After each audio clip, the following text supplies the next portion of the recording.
The earth moved even though no wind blew. Rows of graves stood under a dull, red sky that looked like it was bleeding. The ground cracked open with slow, aching groans. From beneath the broken soil, hands, cold, gray, and trembling, pushed their way to the surface. They weren't bones, no. They were flesh, living flesh. And they were screaming, not in pain, but in terror.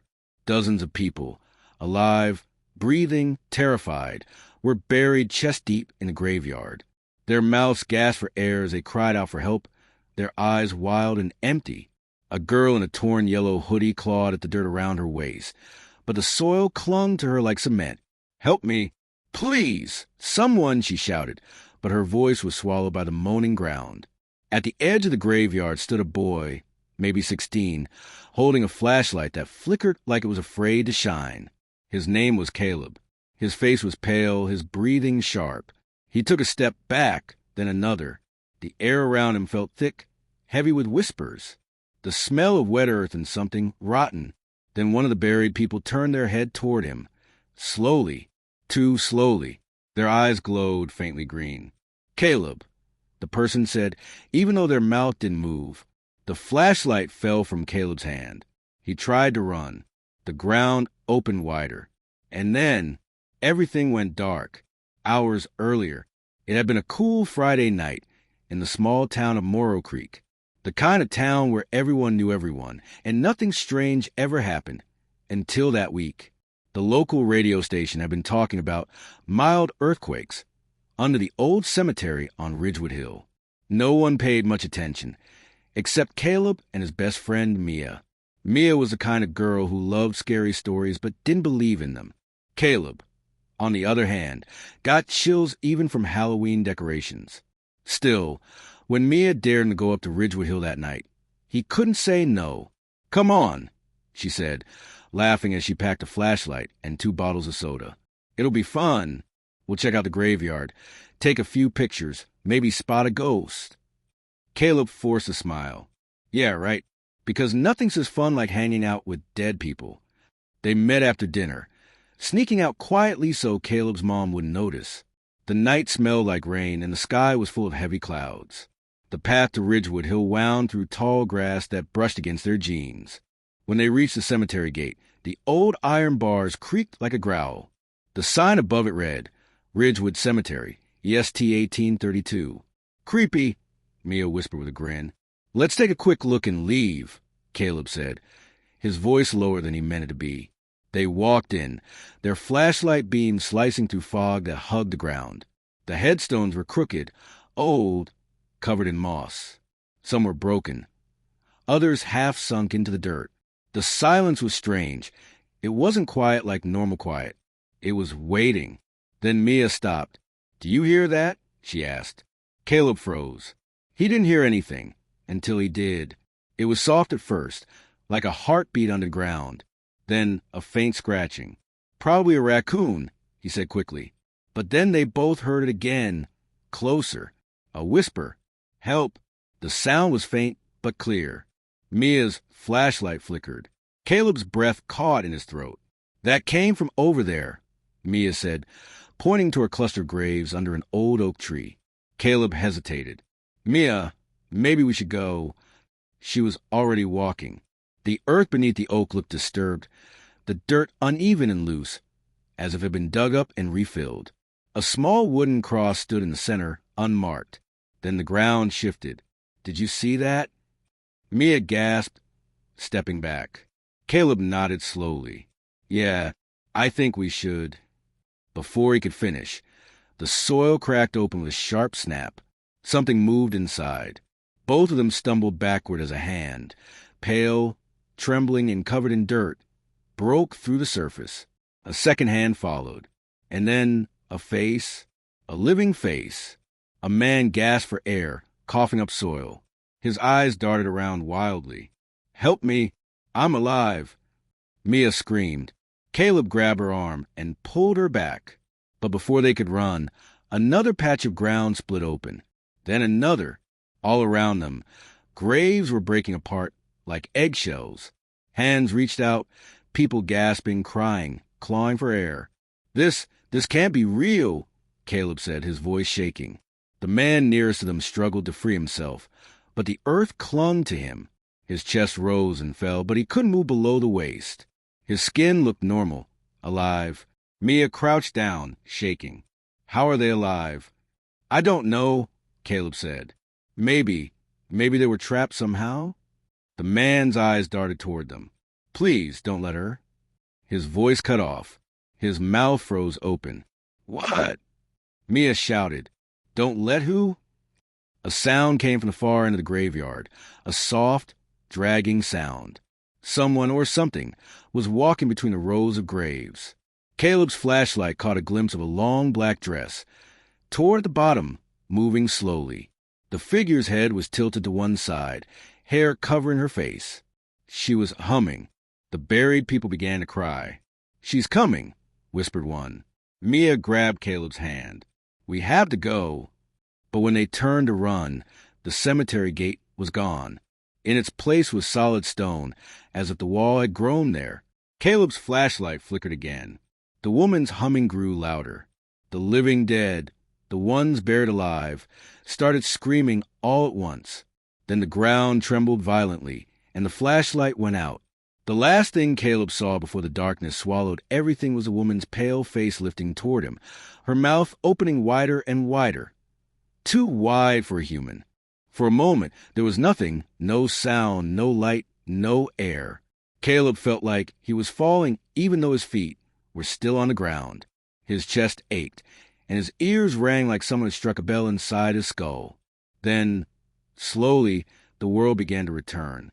The faint smell of dirt, the cold touch of mist, a soft sound, a woman humming, low and broken, like a lullaby that had forgotten its tune. Caleb's flashlight flickered weakly, sputtering to life. The beam cut through the fog just enough to show Mia crouched beside him, shaking. Her face was pale, her eyes wide with fear. Caleb, she whispered, her voice trembling. She's gone, right? Caleb turned the flashlight toward where the woman had been. The graves were still there, the soil torn open, but the figure in black was nowhere to be seen. The air was heavy, like the whole graveyard was holding its breath. The buried people were silent now. Every one of them stared straight ahead, motionless, eyes open but empty. Caleb swallowed hard. We need to get out of here. Now! Mia nodded, clutching his arm, as they began moving toward where the gate used to be. But when the flashlight beam swept across the wall of stone, something had changed. The surface wasn't smooth anymore. It was carved. Words had appeared, freshly etched into the stone. They lived below because you did not remember them. Mia took a step back. What does that even mean? Caleb shook his head. I don't know. Maybe it's a prank? Someone set this up. But even as he said it, he didn't believe it. The words were too deep, the stone too real. He reached out and touched the carving. It was warm. Behind them, dirt shifted again. Mia turned quickly, her flashlight beam sweeping across the graves. One of the buried people, a man with short gray hair, was looking straight at them now. His lips moved. Run. Mia's heart jumped into her throat.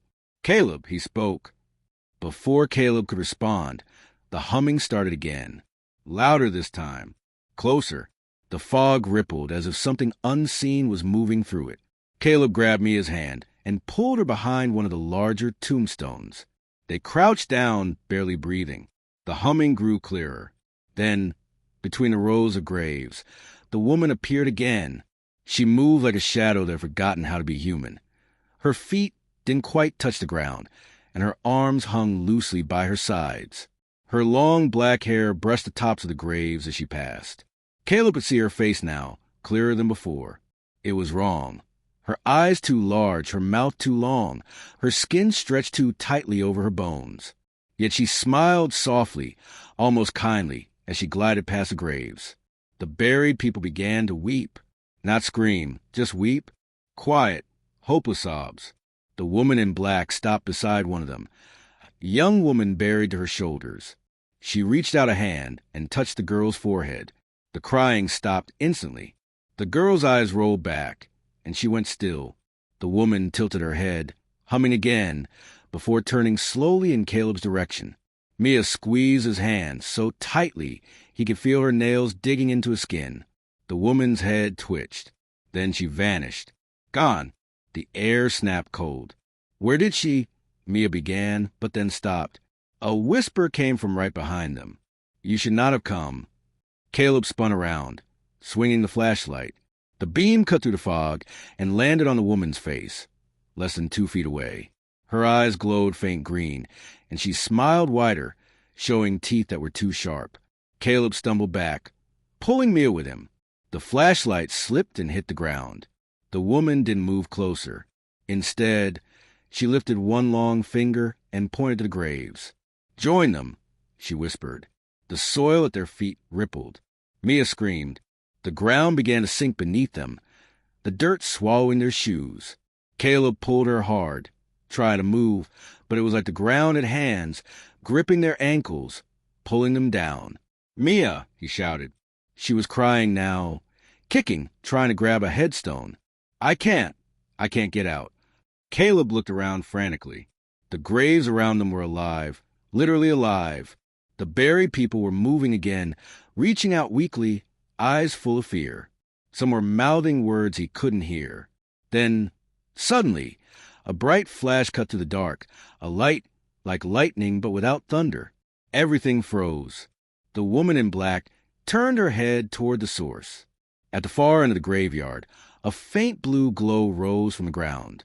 It wasn't fire or lightning. It was something else. It shimmered, soft and smooth, spreading across the graves like mist that glowed from within. The woman hissed, her smile fading. She backed away from the light, her form flickering like a broken image on a TV screen. The ground beneath Caleb and Mia loosened. They stumbled free, gasping. What is that? Mia asked, pointing to the glowing mist. I don't know, Caleb said. But whatever it is, she doesn't like it. The woman screeched. Her voice split in the night, sharp and unnatural. She vanished into the fog again, leaving only silence and the faint hum of the blue glow. Caleb bent over, breathing hard. We need to move, now, before she comes back. They started walking toward the far end of the graveyard, toward the light. As they drew closer, the glow became clearer. It was coming from a single grave, newer than the others. The headstone was clean, uncracked, and engraved with only one word. Caldwell. Mia frowned. Who's Caldwell? Before Caleb could answer, the earth beneath the grave shifted. A pale hand burst from the soil, fingers twitching. But this one was different. It wasn't reaching out in fear. It was grasping for something. Then, from the same grave, a voice whispered, soft, calm, and close enough to make both of them freeze. Don't trust the light. The glow flickered, and everything went silent again, just before the ground behind them cracked open with a sound like thunder